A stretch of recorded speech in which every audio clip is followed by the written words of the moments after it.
Hey everyone, and welcome to the next About Your Body interview. Today, I'm so excited to bring you this one. I am talking to my dear friend Victoria, the founder of Extra Piñata. So, this conversation is all about emotional resilience and emotional well-being, and I think you're going to really find it interesting. Victoria is a maker of things that can evoke an emotional, experiential response. Although she is a full-time product designer, she has a deep passion to enrich people's emotional well-being, especially what she coins our next generation of heroes. She believes that technology can change human behavior for the greater good, and she hopes that whatever she does will help another human being. So today we are going to be talking all things emotion through technology with her, and I can't wait to get started. So let's get into it.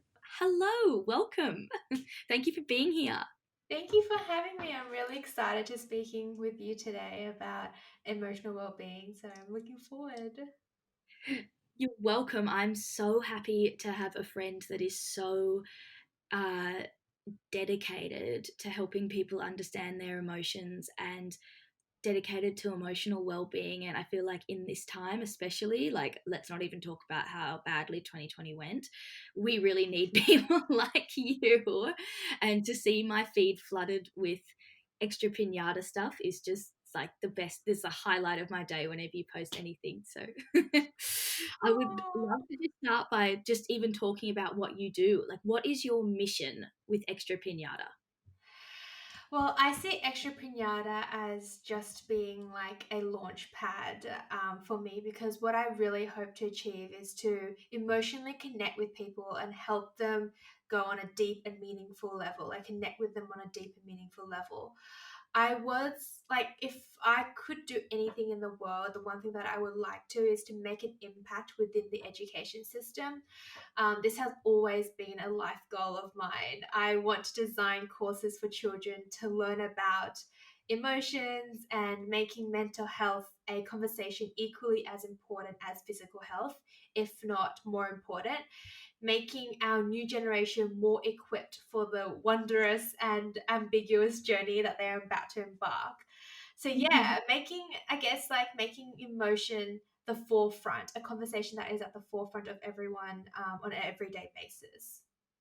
Oh my gosh, it's so important, and especially for like I guess I can't speak to any situation other than my own, but my experience as like a young woman in school or as a girl in school, that was something that if I had, you know, being taught that emotional well-being and emotions are the most important thing, that they should be treated with paramount importance, that would have been really, really helpful when I was growing up. And luckily, I had like a very understanding mother who taught me things like that. But the rest of the world, I don't think behaves in that way. Like, we put a lot of effort into making money and looking good and things like that, but we don't always put enough effort into how we actually feel. Yeah, and even though it's interesting because I feel like emotions is something that we embody every single day. Like we experience so many emotions in one single day, and it's not just positive or like just it's not just comfortable but also uncomfortable emotions. And our society constructs this idea that uncomfortable emotions cannot be seen in public eye, that we have to hide it, that we have to oppress it. And I think that is so problematic because we can see with the numbers that are increasing right now for mental health. There's a rise in anxiety and depression, and actually all sorts of mental health disorders. And there's a rise in like suicide and suicides as well. And especially in the last year, you can see that these rates have increased drastically. And I think it is more important now than ever to have this kind of conversation and to really pay attention to our mental well-being because our mental well-being and our physical well-being are so intertwined with one another. We can't just focus on eating healthy and staying active. We also need to be reflecting and meditating and taking care of our mind in order to actually be more productive throughout the day and become more resilient when challenges like last year throws at us. We know how to kind of handle it. Oh my gosh, no, that's such a good point with like every time you go to I was going to say go to a doctor, but anytime you tell anyone that you're feeling upset, they're like, you better probably not eating right, probably exercise a bit more. And it's like, that's not enough. Like, Mhm. that's great.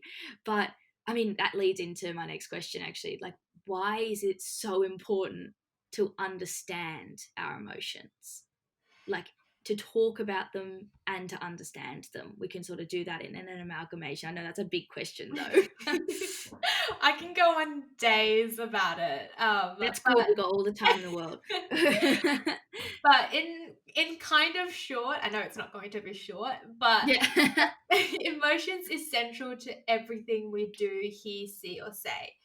If we don't learn or to understand our emotions, we let emotions control our attitude and our behavior. You know, the National Science Foundation found that an average person has about 12,000 to 60,000 thoughts per day, and 80% of them are negative, and 95% are repetitive thoughts from the previous day. And every thought triggers an emotion. So can you imagine like how many different emotions we feel or ruminate in our mind in one day? Like Yeah, it's that's insane. crazy. Yeah. And if we don't reflect upon them and get to know them, then we pretty much have disconnected ourselves from ourselves, right? Like every relationship that we make with another human being is based off emotions. Love is an infatuation is an emotion. So we create emotions through the conversations we make, the information that we read or watch online, and through the sensations when we touch the touch on our skin, like for example taking a bath, that creates some kind Mm, of emotion. Everything that we do and everything that we touch, everything that we hear, everything that we say, like I said at the beginning, creates a sense of emotion. And so every day we accumulate an entire bag of emotions. And if we do not attend to them on a daily basis, we are literally carrying days, weeks, months, years of emotional baggage that is constantly weighing us down. And as humans, when we experience any kind of emotion, we have this habitual behavior of creating a story behind it, right? For example, mm, like when I feel angry, that we think therefore, he or she must be wrong. When they mm, disappointed, they must be unimpressed with our work, our creative work, or whatever kind of job that you're doing. When we create stories about our emotions, we reel it into existence and make it into an even bigger emotion because we're validated. We validated our emotion. But don't get me wrong, like I'm not saying that we should avoid it or we should pass it.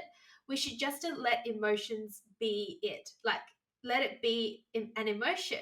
Lean into that emotion, experience it, and let it be. When we can let emotion be just simply an emotion, we can then kind of view it from a third perspective and reflect. So, like, why am I feeling this way? What triggered this emotion? What does this emotion mean on a deeper level? And what has this emotion taught me about myself? So, like, to sum it up, like, emotions carry meaning, it's not stories. yeah, oh my goodness. Damn!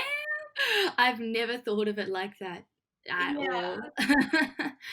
And I feel like with when it comes to, um, letting your emotions just exist and accepting that it came up, um, I don't know, do you think that usually sometimes you can't find a reason for an emotion and that's okay? Or do you think usually there is a reason that a particular emotion arose? There is always a reason that if it's a strong emotion, there is always a reason that it particularly arose. I mean, like Okay. if you just touch something and like you felt a sense of emotion, probably doesn't have that much of a meaning, but any strong emotion. So if you feel super happy about something or super upset or concerned about something, there is Mm. a meaning behind it. It's about asking yourself those questions and getting to know yourself of what those meanings are because I think we are so attuned in our society where we see sadness as, oh, you're upset about something, but it doesn't have to be that you're upset about something, right? It could be like, and even if it is, like, what are you upset about? Is it the feeling of losing someone?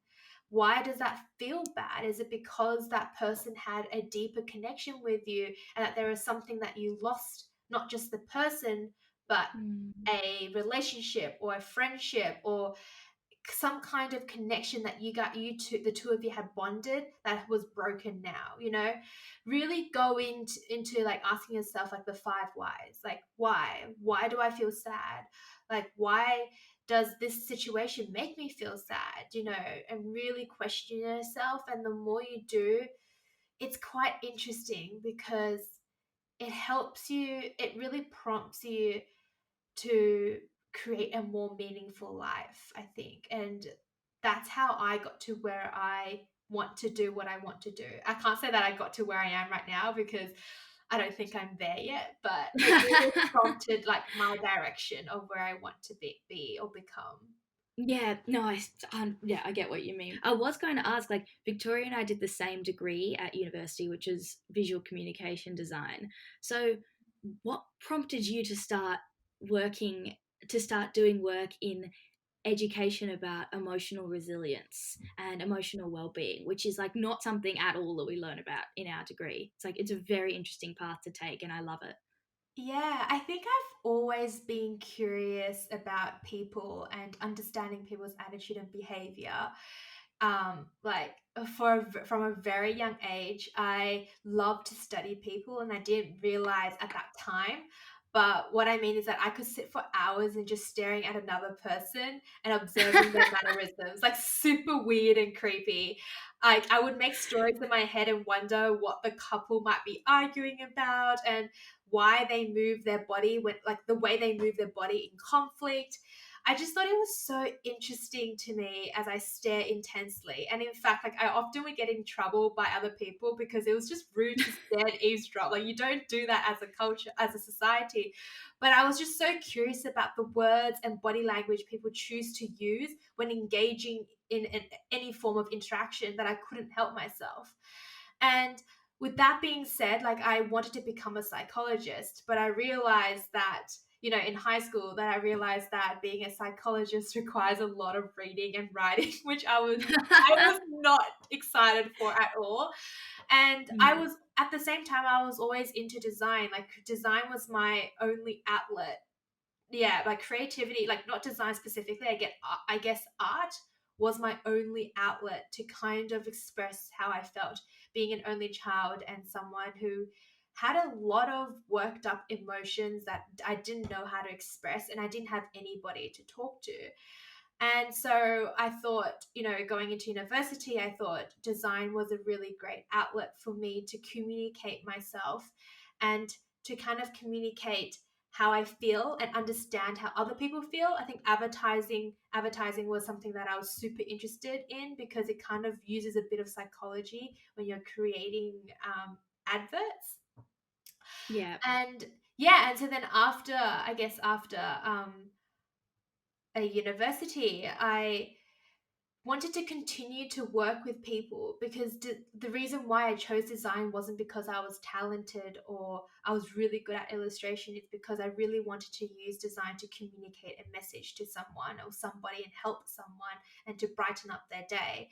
And I continued to kind of live by that motto. And I guess that took me to where I am right now. Like, trying to become an emotional designer. Oh, I love that because I actually didn't realize how similar we were.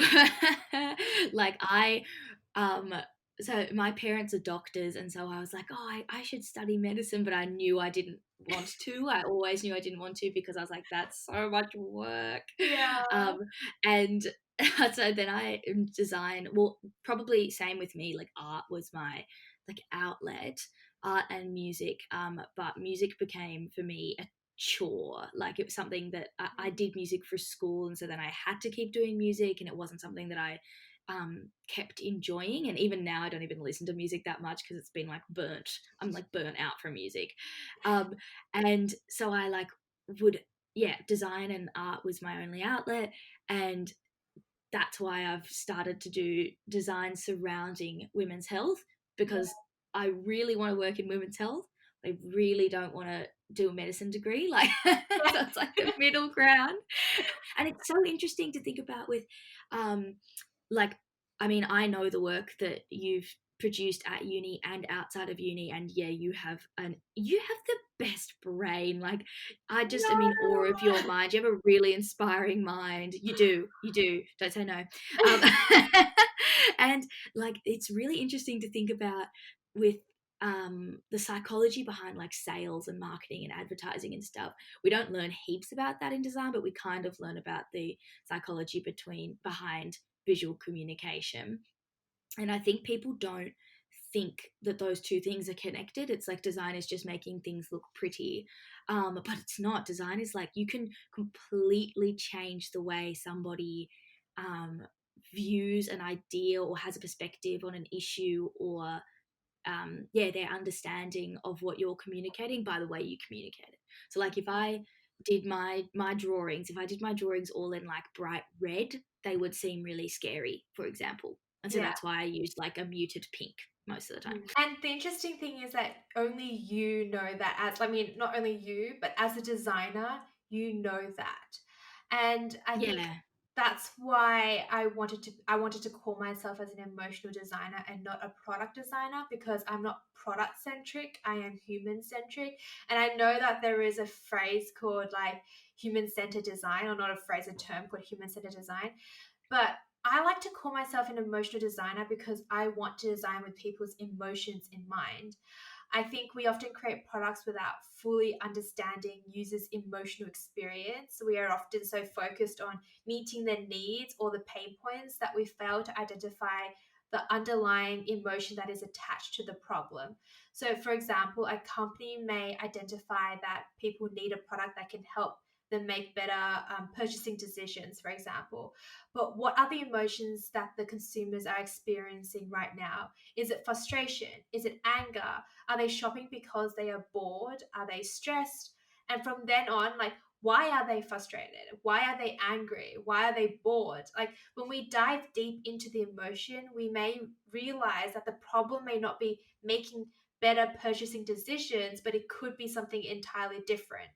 Like, and I think that is what fascinates me the most. And when we work in a company, especially like I mean, as a product designer, when we work in a company, there is often a divide between UX designers, UI designers, marketing, engineering team. And what I never really understood is that people saw my role or saw product designers as, okay, like we find all the information, you just make it look pretty.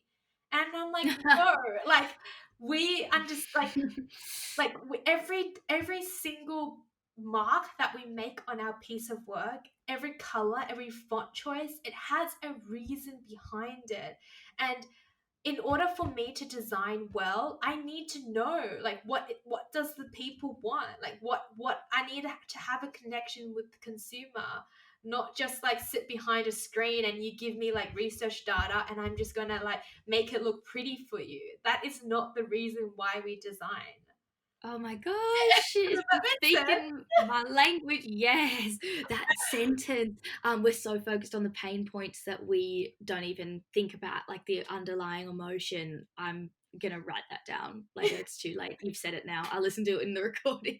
I think that's what makes a piece of communication effective, is whether or not there was actually thought that went into it. And yeah, I actually usually say I want to do human centered design, but I love your term emotional design. That's like be an emotional designer. I think that's even better. I like that even more.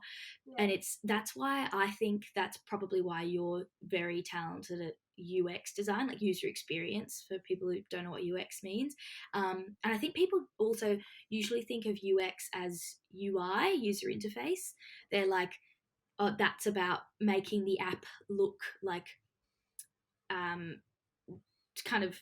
I'm trying to think of a word other than normal, like look like every other app out there and like make it look nice. But that's not what UX is. UX is like understanding the user's need and ultimately optimizing their experience of the product or service. Like it doesn't necessarily, like UX doesn't necessarily mean apps, for example. Mhm. It Um, doesn't, yeah. yeah. And that's why I think Kappa was such a good design. Kappa was an app actually that Victoria designed, but but like it wasn't just a nice looking app. It Mm. had so much community behind it. Like it was so community centered, so good. Um, yes, thank you. Oh my gosh, thank you so much for all of that. A lot of the time, when somebody acts out in cheating is a great example, I think, when somebody acts out in cheating or when somebody acts out by going on like a massive bender, which we tend to do a lot in Australia. We have a big binge drinking culture. Is like it's just like, oh, they're so stupid. Like that's so bad. But it's like that's not stupid. They've got stuff going on. And I think what Yeah. would be actually helpful is if we tried to ask that person like, hey, are you okay? Because the other day you acted very differently than you usually do. Not that going on a bender, Mm. actually, I don't think going on a bender is like the worst thing you can do, but if it's something out of character for them, then you know that Mhm. something might be wrong. That's why the work you do is so amazing and so important, because it's just, I feel like in your work, you're trying to make emotional resilience normal. Would you say that? Yeah, I mean, I just Mm. want to make uncomfortable emotions normal. And Yeah.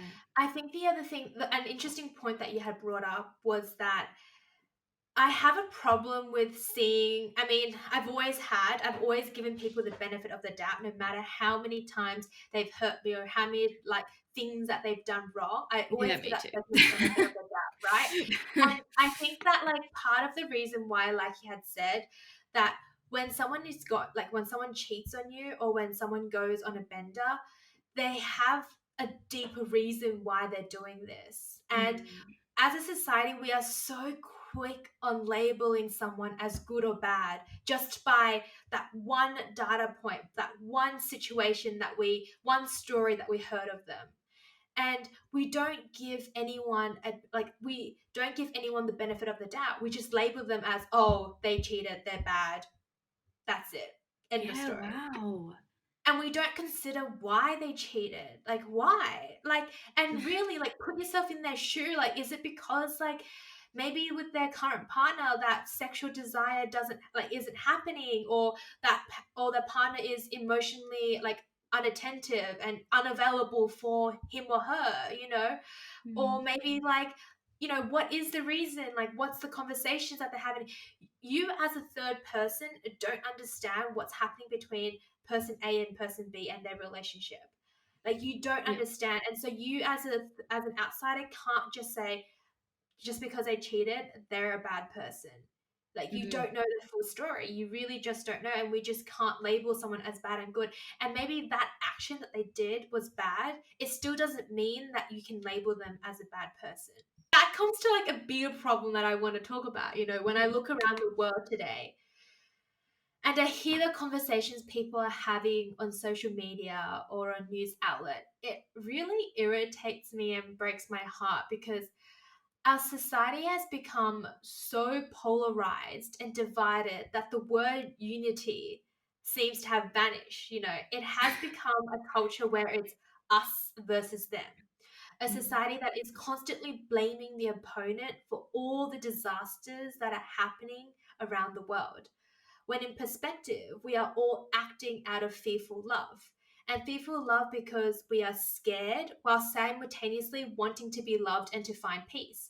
No one is doing anything purposely to harm the good of the society. I genuinely don't think that anyone is like literally, I mean, general population isn't ought to like literally do something just to, because out of like, I want mm, this whole world to crumble.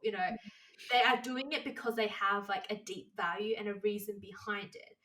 And so I think when we are so scared or lost as a society, we're trained to either fix the problem, or if that is not possible, then we should ignore it.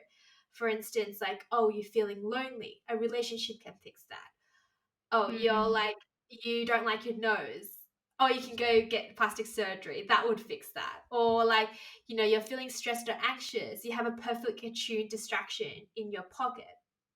And the problem with this, of course, is that like we are less and less able to move through any hardships because we have been taught to avoid the pain. Like sadness is Mm, bad, happy is good, happy is desirable. So we ignore the bad stuff. But like I said, it accumulates over time. It weighs us down without knowing. Then, when something terrible happens, we go into like a flight or fight mode and pull up our barriers and shut certain people off. We lose the ability to be compassionate to ourselves, those who we agree with, and those people that we disagree with too. Like, we lose the ability to view things from a different perspective because we're like, nah, like this is it. yeah. It is this or it's not none of this, you know? Mm, And by training ourselves to from a young age, which is why I want to work with children, by training ourselves from a young age to open our hearts at the most vulnerable state, will allow true compassion for others and for ourselves. It will help us identify the trigger points and the things we value in life. So, what I'm trying to say is that how I kind of see what's happening around the world right now is that we are acting out of like fear. And when we do, we shut all our windows, we shut all our doors, we lock ourselves in, and we only see things through one perspective. And I know this is going to be so controversial, and I feel like people are not gonna like this, but you know, love it. I like to see things from two perspectives. You know, I like to see things from the Republican view. I love to see things from from the liberal view. You know, Mm, seeing both sides and why they're both acting in that way and what are the reasons behind it, and really empathize with both perspectives. And yeah. I think that is where the true power comes in, is not taking sides and seeing both sides of their perspective, because they are both carrying values that are important to them. And Mm. that's why they're acting that way. And I think that when we cause fight and we cause problems when we aren't able to do that. And why are we not being able to do that? Because we don't understand our own emotions. And I Oh don't my know if that gosh, it all comes wraps it full up together. circle. I don't know Yeah. if it does, but in my head, it comes full circle. And yeah, I just think that people need to like be more empathetic. And I think saying be more empathetic is such a airy fairy phrase, because it's easy to say. It's one thing to say it and one thing to actually act upon it. Yeah, that's true. I think, yeah, no, I think I know what you said is controversial, but I love it because I think it's so important that we have that we at least try to see where the other person is coming from, and sometimes maybe you won't be able to. Like sometimes there are some views. For example, a certain orange man who was in power for a little while there, like I really struggle to understand where he's coming from, but Yeah. but at the end of the day, I guess the people who follow him, they're people, and Mm, people have so many things that so many aspects of their life make them think a certain way, and it doesn't mean you have to agree with them because I mhm, don't. But mm. it's good to try and understand it. I don't know. I'm working on that real hard. Like that's not something that comes naturally to me. I'm definitely the kind of person who's like, nope, no, disagree, not talking to you. And I don't think that's helpful. I think that's a really, really, actually, a pretty horrible way I've found to live my life because then I've just like cut perspectives out that maybe later on in my life I might even gravitate toward those perspectives.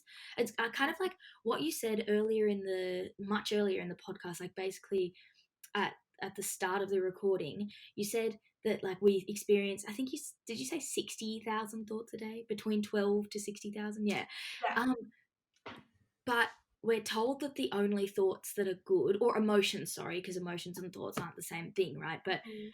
we're taught that the only ones that matter are like the happy ones, and we should strive for those. But life is like, there's that yin yang. You can't have happiness without sadness, and you can't have healing without hurt. And yeah, I guess everything has an opposite, or at least something that is a bit dissimilar. And yeah, I feel like I'm learning so much from you in this conversation. You have a way of what you're saying is not necessarily radical. You just have a way of wording it that's so understandable and approachable, and I love Oh, that so much. thank you. I'm really I'm also kind of worried that I might be saying something that can be taken the wrong way. But I guess what I'm also trying to say is, by understanding the other side's perspective, you can convince them or change their perspective by being in their shoe rather than forcing, but rather than using force. And that's kind of what I mean by like see things from both sides of perspective.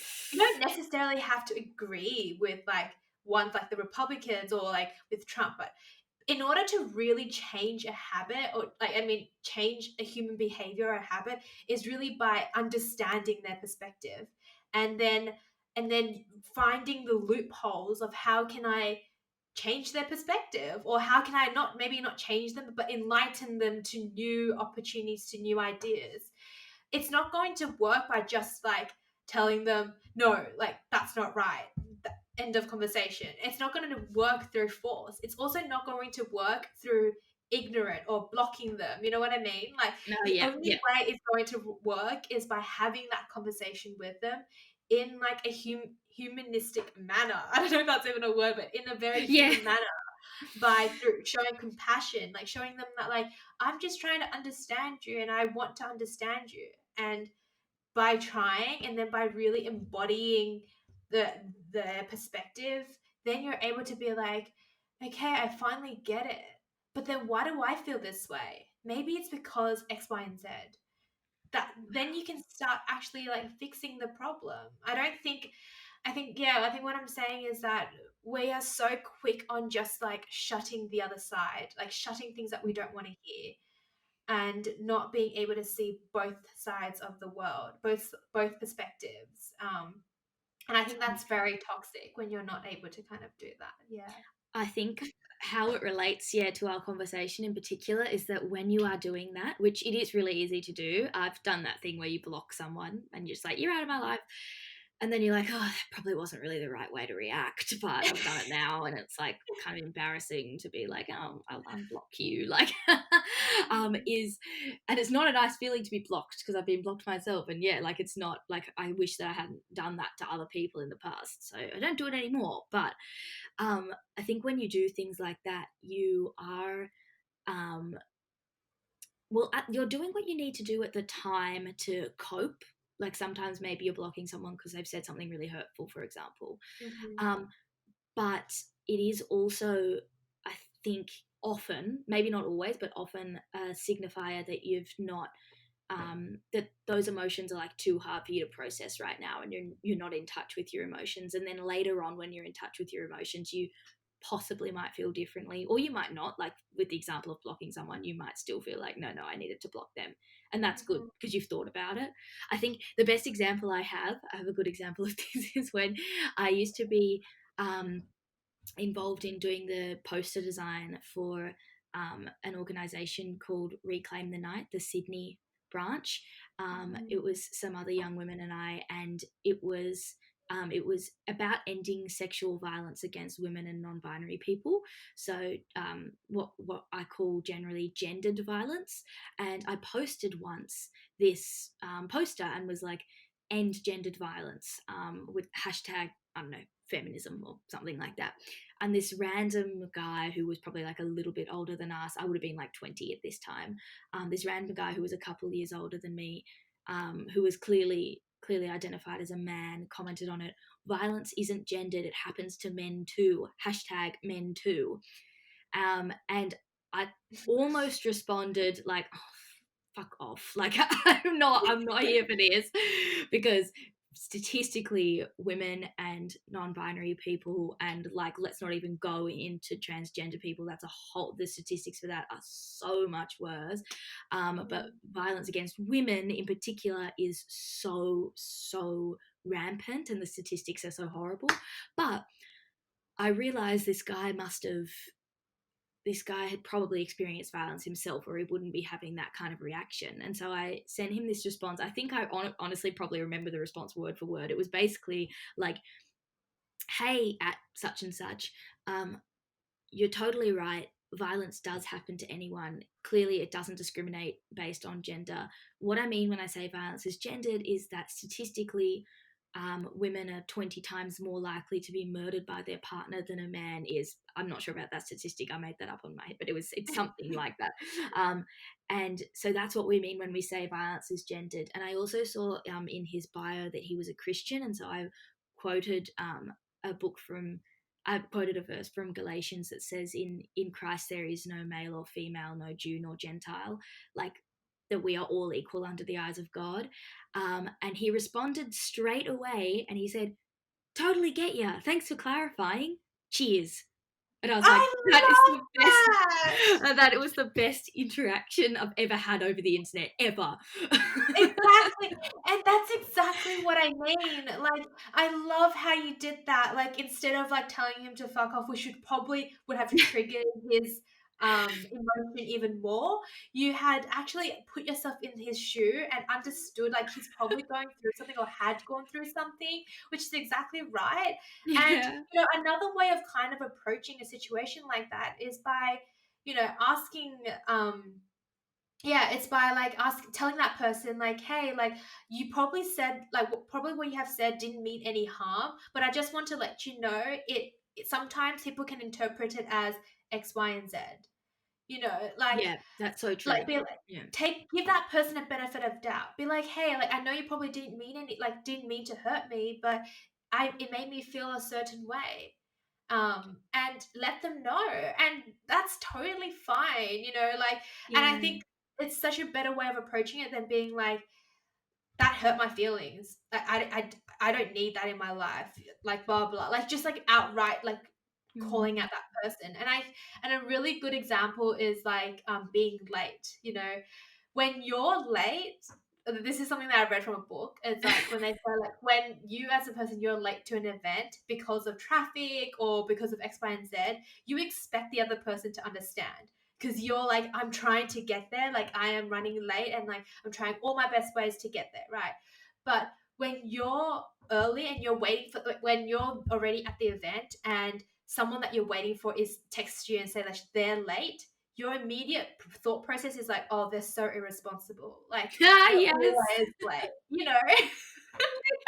And I thought It's that was like, "Rachel, so you were late true. 2 weeks ago." Like, let's Yeah, pretend that you're not exactly. always Like, late for too. some reason, like, when it's yourself, you expect someone else to understand you, but when it's somebody else, you just don't give them any excuse, and it's because, like, our thought and our emotions are the freshest in our heads, and we judge our personality and our character through our most current thought, emotion, action, and sensation, right? But we judge another character purely based on their action because that's the only thing that we see. We don't see their thought process at all. We can't because it's like in their head. We don't know what they're thinking. And so Mm. that's why I'm saying, like, we need to communicate. Like, say, like, hey, like, what you had just said had harmed me or, like, had hurt me or, like, I know I didn't intend to, like, and that's totally fine. But I just want to let you know, like, if you're going to say this in the future, like, it could have X, Y, and Z implications.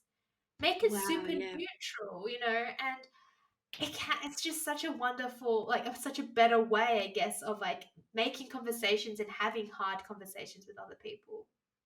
Wow, yes! I don't mind at all. Actually, I love when somebody sends me a message or even a comment, like it can be public, and in a kind way just says, like, "Hey, I don't think your language there was as good as it could have been.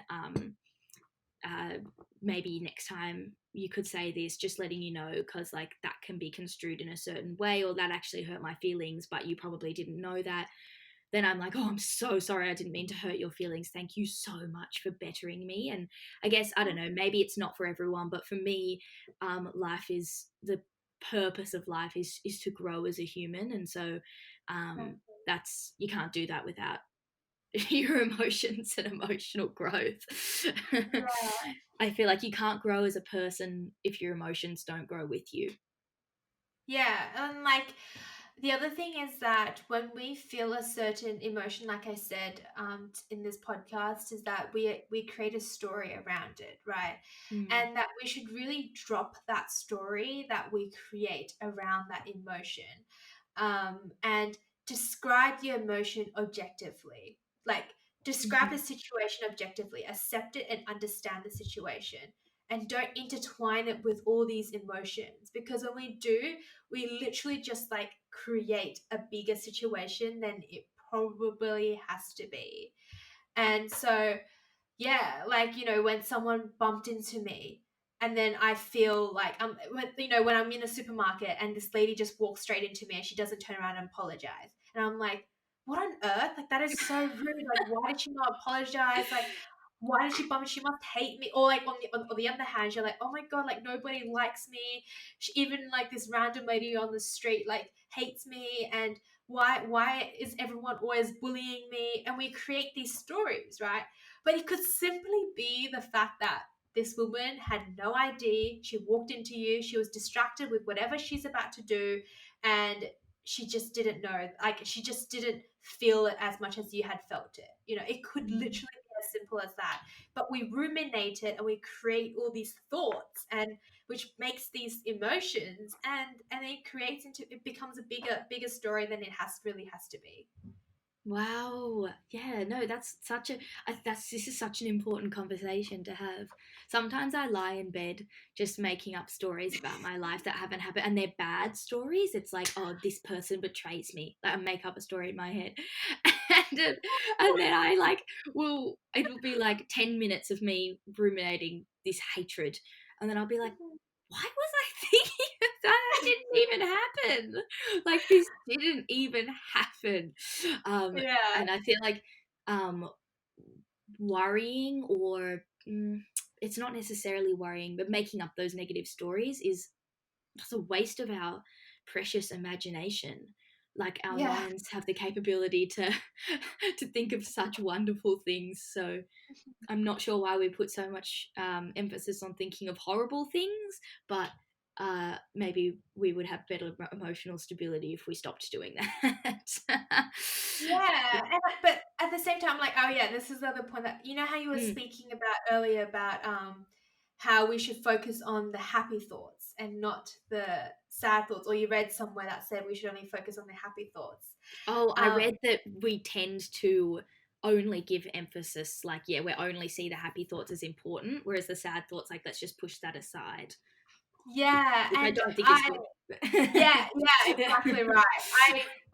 I and I think it's because we were built into this culture where like happy emotions are likable and Mm, are praised by other people, and sad emotions are, or uncomfortable emotions aren't liked by others. Like, anger is not liked by public eye.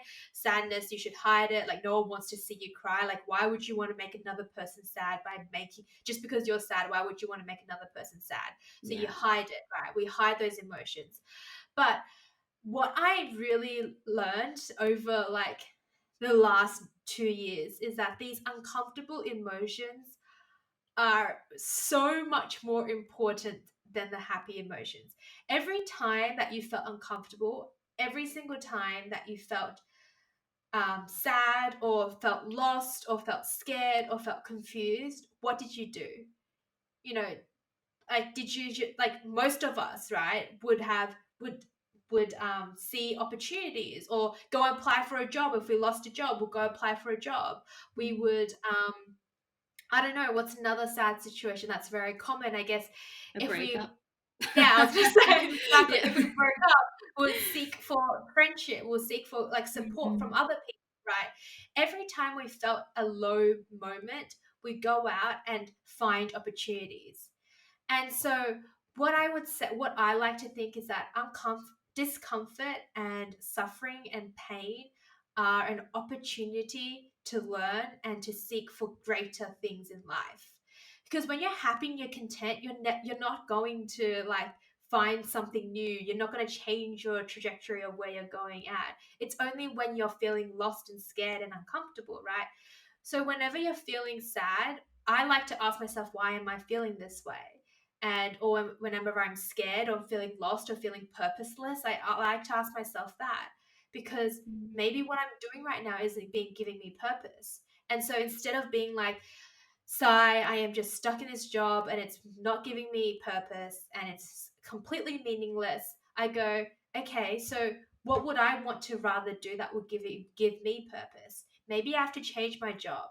maybe like besides working, I need to do a side hustle that fulfills that passion, like what you're doing. You know, you're Oh, a freelance graphic designer, but on the side you're working on about your body because that fuels your passion, that gives you light and that gives you hope. It opens new avenue for you. And I think that, mm. does that make sense? That Yeah, like us yes. emotions have so much rich experience and we need to lean into it. And that's what I mean, like leaning into it and experiencing it and learning about it. Like, what has this emotion taught me about myself? I absolutely love that. Yeah, it definitely makes sense. Yeah, I think that's so it's an essential part of growth. And yeah, that's, oh my gosh, couldn't have said that better.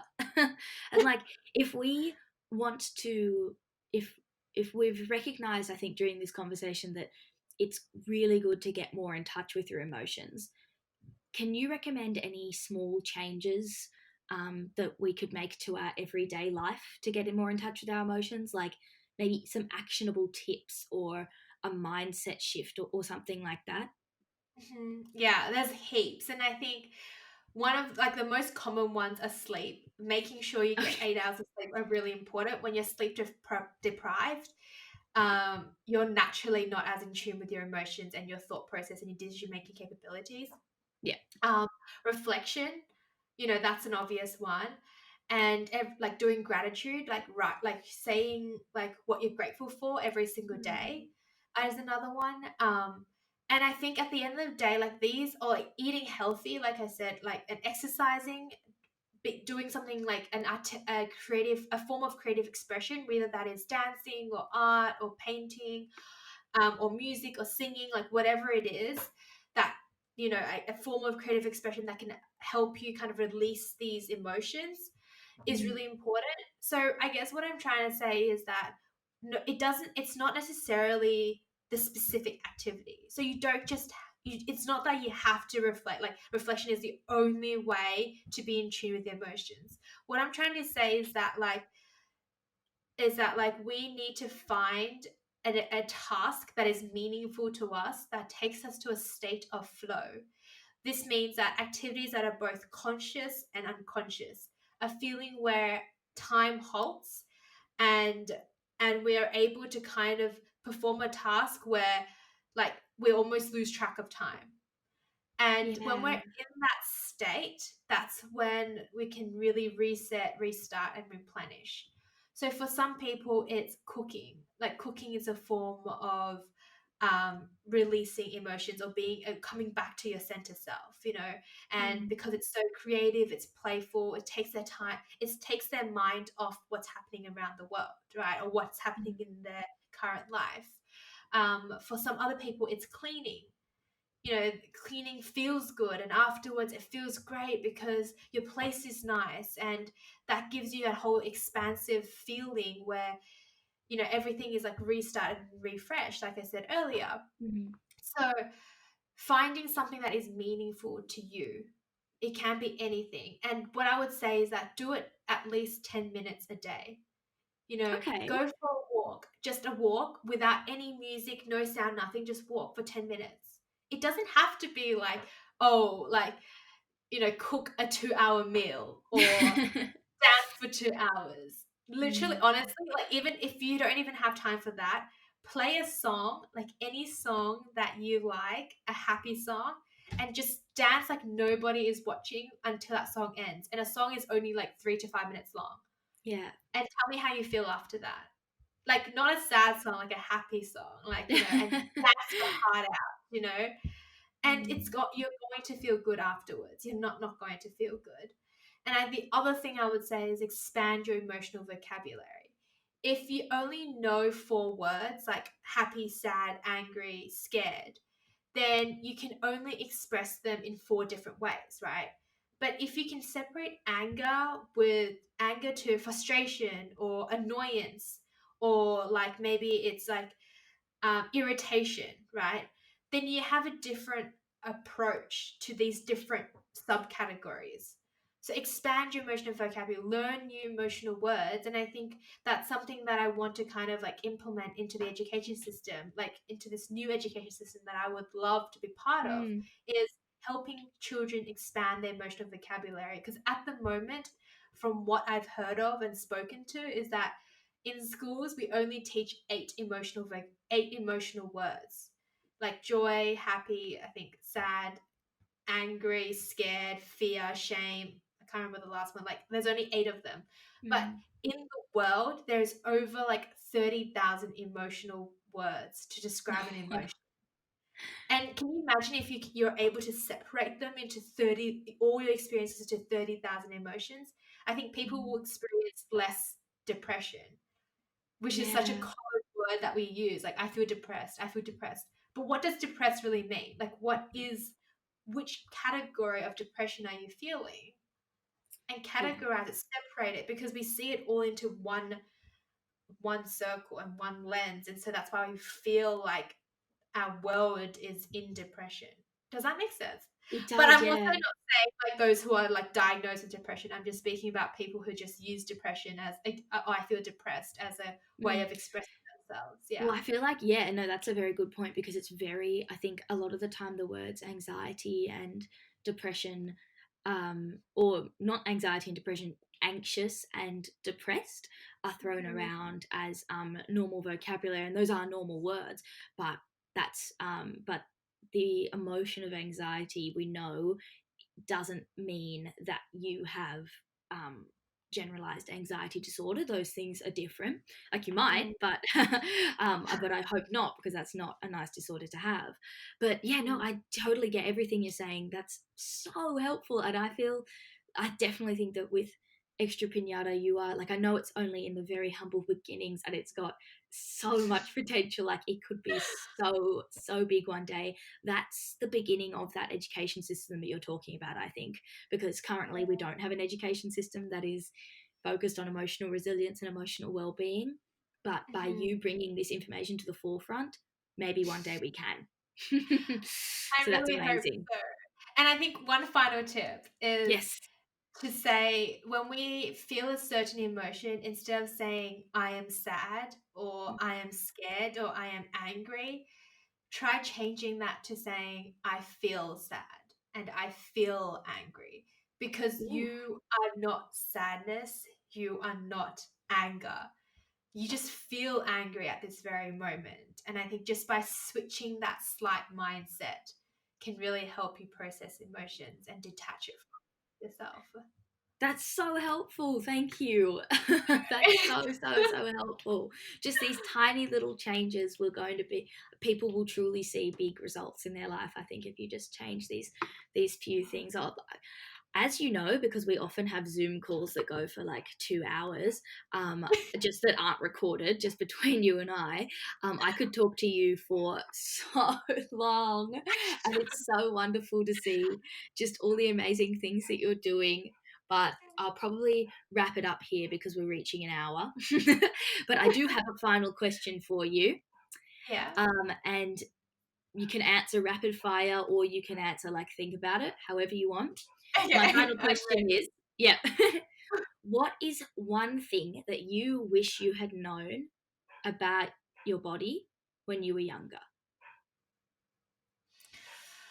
Oh, so many things. I think that I wish I knew that. I mean, I don't know what's the right way of saying this word, but I guess I'm just gonna say it outright, like your vagina. I wish I knew that every vagina looks different and Yes. that there is no like good looking vagina or a bad looking vagina. And I also wish that I knew that every single body type is just as beautiful as one another. And I think I grew up in a culture where being skinny was being idolized, and that you're beautiful, you're more worthy to be in society if you had a nice body. And so I spent a lot of my life focusing on that and trying to look skinny and trying to look good. And I think I wish I knew that. I wish I had spent less time trying to perfect how my body looked and hiding myself with clothes and hiding my own body, and embraced who I was more. Yeah. Oh, thank you for sharing that. Yes. I guarantee you that honestly, probably everybody listening to this will agree with, will have felt the same at some point in their life. Oh, thank you so much for this fantastic conversation. I'm so honored that you're on my show. And you can find Victoria's work on Instagram at extra_piñata, or she's also got another amazing account at Leap With Me. So check out either of those. I'll link them both. And yeah, thank you for being here. I love you. Thank you so much for having me, and I love No, you too. thank you. All right. Thank you all so much for listening to this episode of the About Your Body podcast. I hope that Victoria's words about difficult emotions, how to handle them, as well as actionable steps that you can take to have a better mindset towards your life were helpful for you. Personally, I found them incredibly insightful. I think she's a very strong and empowered woman. My favourite quote from this episode was, "We need to find a task that is meaningful to us, that moves us into a state of flow." You can find About Your Body on Instagram at about.your.body. You can also see my Etsy store, which is etsy.com/shop/aboutyourbody. That's ETSY. Or you can check out my design portfolio, which is my website, www.byrachelholtz.com. I'll leave everything in the show notes. Have a good one.